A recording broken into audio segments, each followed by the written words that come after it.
بسم اللہ الرحمن الرحیم۔ السلام علیکم ورحمۃ اللہ وبرکاتہ۔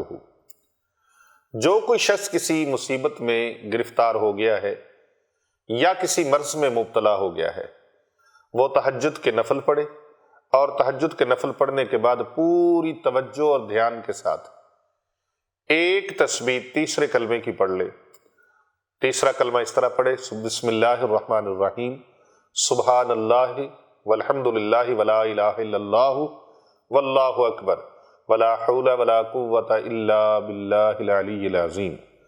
ایک تسبیح اس کی پڑھ لے اور ایک تسبیح استغفار کی پڑھ لے: استغفر اللہ ربی من کل ذنب واتوب الیہ۔ ایک ایک تسبیح پڑھے، انشاءاللہ تعالی 7 دن کے اندر اندر وہ اس مصیبت سے جس میں گرفتار ہے نکل جائے گا، کسی رنج میں مبتلا ہے اس سے نکل جائے گا، کسی پریشانی میں پھنسا ہوا ہے اس پریشانی سے نکل جائے گا، جس چیز کے مسائل میں وہ گھرا ہوا ہے، جس طرح کے بھی مسائل میں، وہ سارے مسائل انشاءاللہ اس کے حل ہو جائیں گے۔